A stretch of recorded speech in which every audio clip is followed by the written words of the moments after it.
la paix de notre Seigneur Jésus soit avec vous tous. Amen. Est-ce que mon Dieu est bon pour nous voir dans la semaine? Amen. Tout le monde, bon Dieu, va être bon pour nous voir dans la semaine. Non, le non. Tout le monde, bon Dieu, est bon pour nous voir dans la semaine. Non, mon Dieu, vous capable de lever. Bon Dieu, nous un grand. Il est bon. Est-ce que nous sommes contents parce que nous avons servi au bon Dieu? C'est pour ça qu'on dit avec moi. Mon âme bénit l'Éternel, tout ce qui est en moi bénit son Saint-Nom. Mon âme bénit l'Éternel et n'oublie aucun de ses bienfaits. Je remercie Dieu d'abord et le corps passer sur l'Église. Ensuite, pour avoir fait choix de moi, pauvre richesse, pour partager avec vous aujourd'hui la parole de Dieu. Et même si on les conserve avec notre pécheur, moi je suis certain, ça va servir avec moi pour me partager sous l'influence du Saint-Esprit la parole de Dieu ce matin avec nous. Père Samuel, nous vivons les moments les plus cruciaux de l'histoire de l'humanité. Les temps deviennent plus difficiles. La faim a fait rage. Misère tout partout. Longtemps, nous dépensons les hommes venus aux États-Unis. Bagala t'a fini bon. De fait, longtemps, bagala a été bon vrai. Mais quand il y a un pile, on a posé cette question ça. Est-ce que bagala a bon vrai aux États-Unis? Sur le plan politique, c'était chargé. Nous avons depuis que les pays en Haïti a boumé pour faire une élection. Ici aux États-Unis, l'élection va arriver. Mais il y a des gens qui disent qu'il n'y a pas pour qui monde a voté. Il y a des gens qui disent qu'il y a deux candidats et pour deux candidats, ça c'est un coup bien mal avec cette parole. Sur le plan économique, la faim, la misère a validé rien. En Haïti, longtemps, c'était pour l'église. Nous devons pour Chita à demander. On y allait à Haïti, pour passer ou bien un monde qui s'est ou demander au bagage. En Haïti, longtemps, on y a qu'on mange ça. On y a assez cheval, on mangeait ouvertement.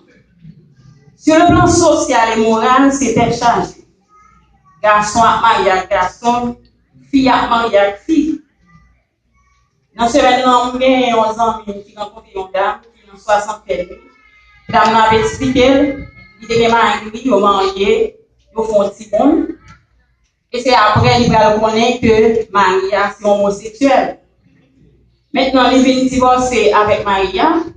De la PC, pour faire Maria prendre conscience, monsieur a dit, c'est pas avec mon parler, c'est que bon Dieu pour aller. Il a dit, c'est bon Dieu. Il dit, c'est bon Dieu qui crée comme ça. Comme on t'a fait, ouais, pour m'arrêter pour ces vers filles, moi, vers garçons que moi, attiré. Même si on va parler avant là, pas considérer comme mon garçon, considérer comme mon fille. C'est un sérieux, tant fini, moralement. Professeur de l'école qui t'a supposé la couée des Simonio, c'est eux qui ont voyé photo tout tourné par les élèves sur Internet. N'a demandé côté mon sabralé. Eh bien, fait ma sérieux, moi, content pour me dire nous, pas troublé, parce que bon Dieu nous a bien contrôle la situation. Et un jour qui pas trop loin, il vient pour le dire sans les faits. En fait, c'était nous pour un cours de prière. Éternel, notre Dieu, notre Père, alors que nous voulons parler dans nous, matin, nous reconnaissons nos pardons, nous pardonnons. En plaçant, et nous pas parler de nous-mêmes, mais permettre que ces questions soient prier. Pour les péchés de faire une grâce. Oui, au consent.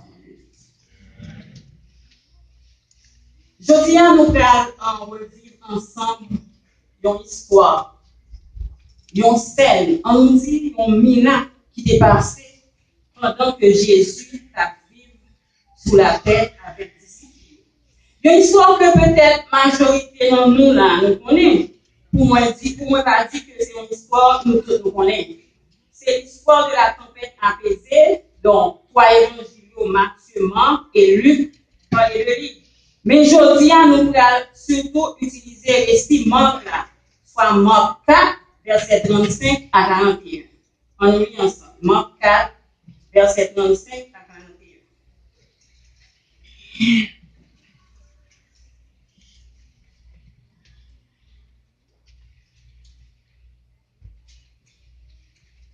Ce même jour, sur le soir, Jésus leur dit, passons à l'autre bord.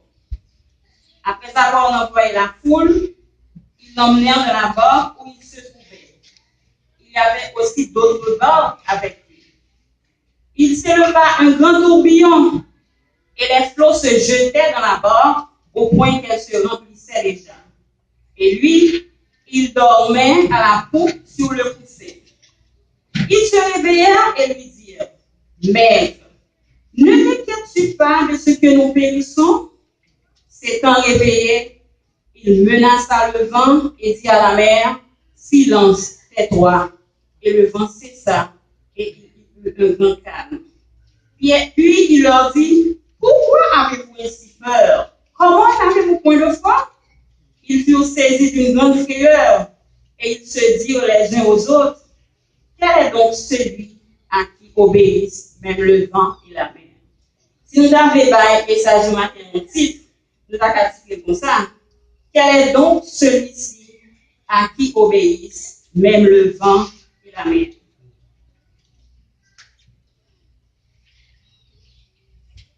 La tempête apaisée.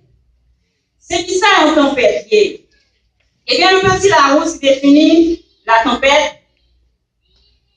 Une tempête, c'est une violente tourmente atmosphérique, en particulier sur mer. En parlant de tempête et de mer, je vais raconter une anecdote de un monsieur, un grand intellectuel, qui a voyagé avec un monsieur qui va contre lui, mais c'est le monde qui va contre lui qui a dirigé bateau. Pendant que ce bateau, un grand intellectuel a commencé à parler, il a parlé des grands écrivains, il a parlé de Rousseau, de Molière, de Cicéron, de Platon, de Shakespeare. Et puis il dit, et monsieur qui va contre lui, comment, on va parler, vous n'avez pas parler de Mozart. Monsieur a dit non, on ne va pas parler de Mozart. Il dit, si on ne va pas parler de Mozart, vous perdez du temps à remplir. Mais pendant qu'on continue, ce bateau a du engagé à un gros vent qui levait. L'eau commençait à entrer dans le bateau. Monsieur qui va contre lui a dit intellectuel là. Est-ce qu'on nage? L'intellectuel a dit non, pas qu'on nage, non. Il dit, mais si moi-même je perds du temps à remplir, on y a même perdu du temps. Cela nous montre, nous faisons comment l'homme n'est pas joué avec le monde. Comment l'homme est noyé dans l'homme, c'est pas un mort que le monde désire. Bien papa, c'est mon Jérémie. Mais depuis tout petit, il est entré par au prince. Depuis l'entrée par au prince, il va y avoir un monde qui a fait le Jérémie parce qu'il va pas monter bateau encore. Tellement il fait l'homme. C'est peut-être ça, il fait non, nous-mêmes nous va chanter Jérémie, il dit qu'il va pas monter dans la main. Il y a un frère tout, il m'a mis tellement peur dans la main, même dans le jour, il va aller. L'autre dit comme ça, il y a fait des journées l'église, il va aller. Il dit comme ça, oh, nous connaissons longtemps, chantement, c'est des places publiques, pour que les dimanches après-midi, nous devons aller, si nous allons jouer, de nous dire, mais c'est la chute à parler. Il y a pas son petit temps. L'autre dit, ferme comme ça. On va voir exactement le jour, on va voir là-dedans, il dit, oh, j'aime moi poisson. Qui ça m'a fait dans la main? Tellement il veut lui faire dans la main. Comment tu sais, un jour, Jésus vient passer une journée à enseigner et à faire guérison. Nous connaissons depuis un côté de guérison, tout le monde tombe là. Soit en pile, monde journée ça à suivre Jésus. Pour la terre en pile, chaleur encore, tout le monde a suivre Jésus. Pour la chose, et Jésus est chaud, disciple chaud. Parce que les gens, tout le monde. Journée en ligne fatigante pour Jésus. Au verset 35, nous lisons. Marc 4, verset 35. Est-ce que nous lisons avec? Au verset 35, nous lisons.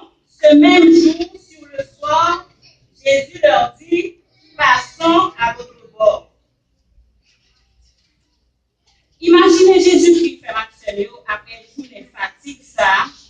dans le barque avec Zambio, disciples. Après journée fatigue ça, Jésus sont-ils content avec disciples. Après gros chaleur la journée, c'est la fraîcheur du soir. Après voir foule là qui t'a fait bruit dans les oreilles Jésus pendant la journée, c'est des petits bruits douces dans la mer. C'est le moment de l'intimité seul avec son petit groupe d'amis en mer. Dans cette intimité ça, le calme règne, pas de bruit. Pendant Jésus sous bateau avec disciples, il n'y a pas tant de bruit foule là encore. C'est un petit vent douce qui a soufflé. C'est un petit bruit de l'eau à disciples à Jésus attendait tout petit. C'était vraiment le moment intime entre Jésus avec les disciples. Chers frères et sœurs, chers amis, laissez-moi vous dire, des fois Jésus veut avoir une période d'intimité avec nous en nous invitant à laisser la foule et à passer à l'autre bord avec lui. Frères et sœurs, il est bon pour nous vivre l'église chaque samedi. Il est bon pour nous vivre l'église chaque mercredi. Il est bon pour nous vivre l'église chaque vendredi. Il est bon pour nous participer dans le jour. Il est bon pour nous venir dans la journée de jeûne et de prière. Il est bon pour nous participer dans la prière sur téléphone. Mais il est aussi très bon d'avoir un moment intime seul à seul avec le Seigneur. Ça nous crée un petit moment pour nous-mêmes ensemble avec nous. Un petit moment intime pour nous-mêmes avec mon Dieu. Pour nous capables de parler avec, pour nous dire ça qui est dans le cœur. De même que encourager pour nous capables de un moment intime seul à seul, pour nous capables de consolider le mariage. De même, nous-mêmes chrétiens, nous devons gagner un petit moment intime seul à seul avec notre Dieu, pour nous capables de avoir une meilleure relation avec lui-même, pour nous capables de connaître prier. Au verset 36, nous lisons, après avoir envoyé la foule, ils l'emmenèrent dans la barque où il se trouvait. Il y avait aussi d'autres barques avec lui. Selon verset ça, disciples ont fait preuve d'obéissance. Ils répondent positivement à l'invitation de Jésus. Jésus dit aux passants à l'autre bord, ils répondent positivement à l'invitation de Jésus. L'obéissance prématurée doit être un caractère que chrétien doit gagner. Abraham est obéissant. Lot est obéissant. Noé était obéissant. Moïse, tout le monde est obéissant. Disciples aussi sont pas obéissants. Les gens demandent pour passer à votre bord. Ils ont présenter des excuses. Ils ont dit Jésus, nous sommes avec vous pendant toute journée en bas sur les jours. Si vous n'avez pas de famille, nous-mêmes nous avons une famille. Au moins, mon cher, quittez-nous à la famille, nous. Il y a souhait. Quittez-nous à reposer, quittez-nous à baigner, quittez-nous à faire dormir. Au contraire, je décide de suivre Jésus sans ne pas poser de questions. Passer à l'autre bord, c'est s'embarquer dans la vie chrétienne avec Jésus. Jésus dit, passons, remarquez. Jésus dit, passons, il va dire, passer. Ceci implique qu'il sera dans la barque avec nous. Il ne va pas quitter nous contre nous. Il n'a pas dit passer à l'autre bord, mais il a dit passons à l'autre bord. Non pas la vie chrétienne, non, nous ne pouvons pas contre nous. Jésus a toujours avec nous. Amen. Il dit je serai avec vous tous les jours jusqu'à la fin du monde. Notez bien, mais là c'est ça, il dit il y avait aussi d'autres barques avec lui. Chers frères et sœurs, moi t'ai dit pas pour voyager dans le barque qui vient Jésus là-dedans. Si jour soit ça, il y a plusieurs bacs sous la mer, mais les disciples, ils étaient dans le bac qui vient Jésus de Nazareth là-dedans. Non qui bac pour sentir où il est matin. Non bac qui vient Jésus là-dedans, ou bien non bac qui est sous la mer. Bac pour trouver ou non bac qui vient Jésus là-dedans, parce que ça nous dit, celui qui demeure sous l'abri du Très-Haut repose à l'ombre du Tout-Puissant. Je dis à l'Éternel mon refuge et ma forteresse, mon Dieu en qui je me confie. Les disciples ont décidé de passer à l'autre bord avec Jésus dans la barque, parce que dans cette barque était leur maître, Jésus-Christ. Jésus-Christ qui était fini pendant la journée, accompli des guérisons diverses. Jésus-Christ qui pendant la journée t'es fini guéri un homme qui était possédé d'un esprit impur. Ce Jésus qui vient de guérir la belle-mère de Simon atteinte de fièvre. Ce Jésus qui vient de guérir le lépreux. Ce Jésus qui vient de guérir le paralytique. C'est ce maître qui est avec eux dans la mort. So, je t'ai senti au Corée. Je t'ai senti au Corée parce que je t'ai dit on est gagnant dans le barque là avec eux. D'ici, je t'ai senti en forme pour deux raisons. Parce que parmi eux-mêmes, tu as des marins professionnels.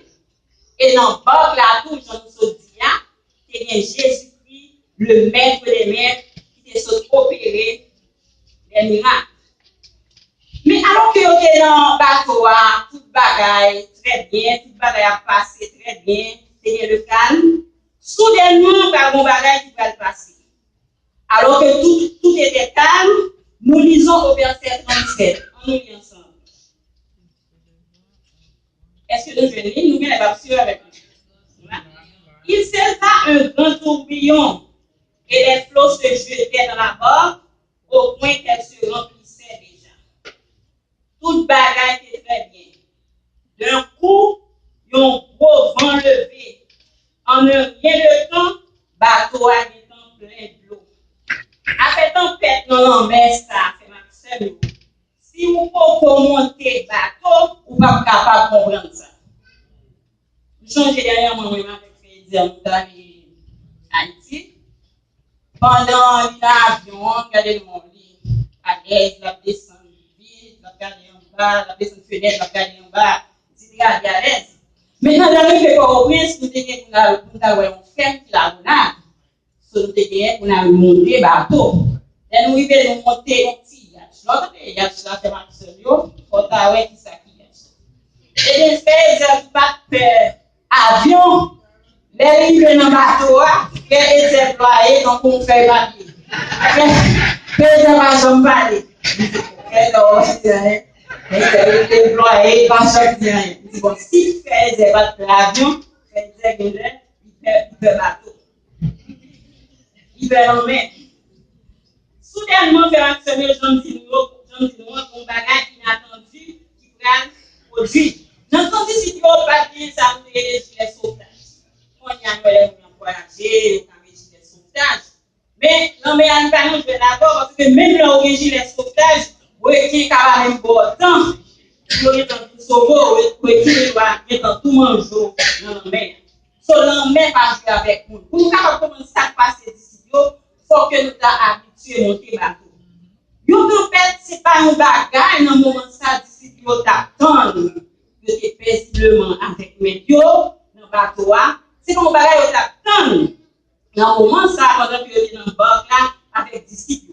Ceci pour nous dire, nous faisons action, suivre Jésus, c'est risquer la tempête. Et là, suivre Jésus, ça veut dire nous pas faire face à la tempête. Mais Jésus a donné nous force pour nous vaincre la tempête. Donc, il y a qui croit que les au final accepter Jésus-Christ, tout le bagage va bien marcher pour eux. C'est ça même quelques prédicateurs prêchent. Ils disent si vous acceptez Jésus-Christ, vous allez même faire, vous allez bien marcher, vous pas malade encore, affaire vous allez bien marcher. Mais laissez-moi vous dire, frères et sœurs, aussi consacrés que nous capables au service de Jésus, aussi conforme à sa parole que nous capables, aussi fervent que nous soyons, aussi fidèles que nous soyons, nous ne sommes pas à l'abri des tempêtes.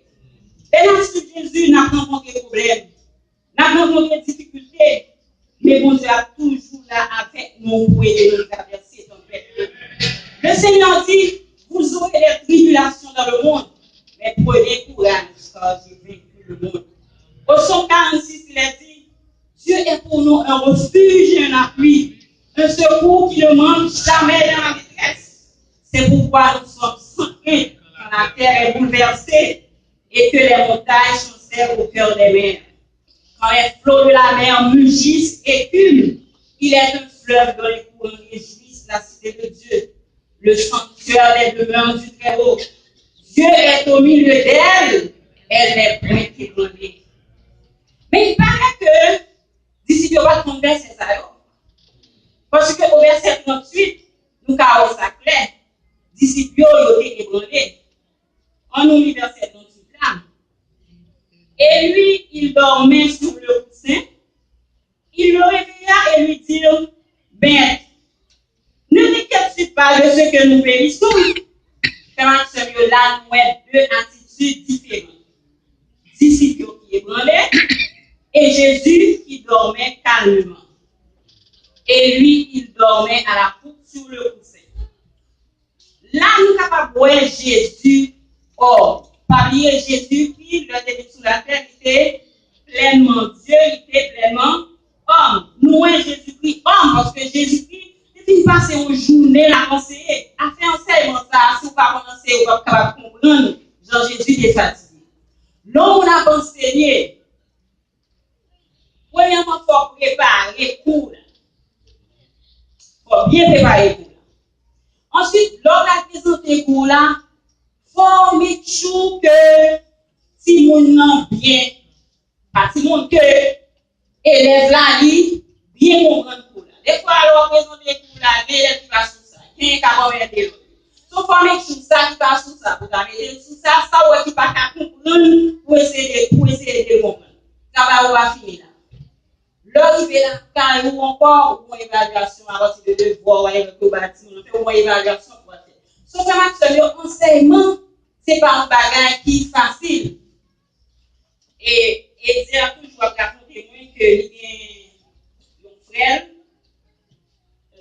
qui est mon enseignant, avant de commencer toujours. Il dit les filles fait cours pendant la journée, l'arrivé là, quand il est couché, et puis il dit c'est tellement fatigué. Le conseil était dit, mon cher, sauf qu'il faut payer plein de conseils. Ils ont me plein avec tout Seigneur, ça va faire un gros.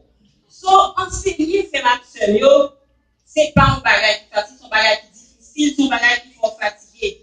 Jésus-Christ était fait faire 11 jours à enseigner, solide, qui finit fatigué. Et c'est parce que fatigué qui fait la coucher, la dormir. Ça montre donc que Jésus, lui forme tout. Jésus lui forme. Jésus lui-même est capable de comprendre nous. Après cette journée, il est fatigué. Quand pour nous-mêmes, nous sommes fatigués. Il dormait sur le coussin. Là, nous avons Jésus en tant qu'homme. En tant qu'homme, Jésus connaît le même sentiment, nous-mêmes hommes, nous sentir. Lui qui comprend nous le fatigués. Nous voyons Jésus, dans la Bible, Jésus est pleuré à la mort de Lazare. Dans le texte, dans l'évangile là, nous jouons l'expression ça. Jésus est ému de compassion. Sur les nouveaux problèmes, Jésus est capable de compatir à faiblesse, nous est capable de compatir à besoin nous. Il a crié de Lazare mourir. Il a compassion pour foule là, les sentir pour des grands groupes. Il a compassion pour femmes qui ont perte de sang. Frère Maxime, nous content pour nous dire nous, les a souffert, Jésus a souffert tout. Les nous ont fait 8 heures de temps de travail, des fois 16 heures de temps de travail. Nous fatigués, Jésus nous fatigue nous, parce que lui-même tout, il nous fatigue. Les filles fait une journée à enseigner, Jésus est tellement fatigué, dormit pendant le bateau. Les nous grands pour faire Maxime, Jésus a comprendre nous, parce que lui-même tout, il comprend nous. Les boss travail là a nos problèmes. Il a comprendre nous parce que lui-même tout ne pas le faire. Dans Hébreux 4 verset 15 nous dit nous n'avons pas un souverain sacrificateur qui ne puisse combattre à nos faiblesses. Comment nous réagissons devant tempête? Comment les disciples réagissent? Dans le même verset, les disciples disent mais ne t'inquiète pas de ce que nous périssons. Nous pensons que disciples ont fait tout ça, ils sont capables. Non, problème ça, pour dire ouais, ils sont capables de résoudre la situation. Parce que même gens avec nous, disciples ont oublié si Jésus dans le bateau. Des fois, faire un sérieux devant ton père, nous oublier si Jésus là. Nous fait effort pour contre nous. Nous essayons toute bagaille. Nous essayons tout le monde. C'est les nous on n'est pas marché, les nous nous fin frapper toute porte. C'est là ça nous songer Jésus là et nous allons demander le secours. Les disciples disent, Maître, Ne t'inquiète pas de ce que nous périssons. Les disciples disent ça, c'est comme une accusation, c'est comme un reproche. C'est comme si on avait dit Jésus. Regardez mon cher, où dit nous suivons, on passe à l'autre. Nous acceptons, nous suivons, et pour nous, regardez notre tête chargée, et puis vous couchez, ou abdomen. Des fois, vraiment, c'est de l'île révoltant, dès que on tête chargée, et puis en plus, on a fait mouvement, et puis on l'autre monde qui couchait l'abdomen. Disciples de Jésus, pour qui ça? C'est comme si disciples d'Abraham Jésus, pour qui ça vous mettez nous vivre ça apprendre là? C'est vous qui mettez nous dans le bagage ça? L'autre monde qui va suivre, qu'on y a, vous devez coucher la caillou, il y a dormi sans être chargé. Pour qui ça nous fait suivre? Ah, mais mon cher, vous pas de compassion, vous couchez, vous dormi. Vous pas de pitié pour nous. Si nous déconnons les ou des dit nous on a rien, nous pas trop qui pour mon cher. Jonas fait un bagage comme ça. Mais c'est parce que Jonas pas obéi. Mais nous-mêmes, si on obéit, nous obéissons. Et puis, quand nous qui tête chargée, nous déobéissons. Quand nous qui tête chargée, nous coucher ou abdomen. C'est ma sœur, il lève pour suspendre, accuser Jésus, accuser mon Dieu. Nous accuser mon Dieu trop. Des fois, un problème arrive, nous disons, mon Dieu, pour qui ça? Pour qui ça? Pour qui c'est moins? Pour qui ça, ou qui t'aime perdre du petit là? Pour qui ça, qui t'aime perdre du mon famille ça? Pour qui ça, pour qui ça, accident ça arrive? Pour qui ça, qui t'est évoqué dans le travail là? Pour qui c'est moins? Faire la sérieux, suspendre, accuser mon Dieu. Mais quand nous avons la foi, pour nous penser, mon Dieu lui-même, il ne va jamais abandonner nous les tombés. Au final,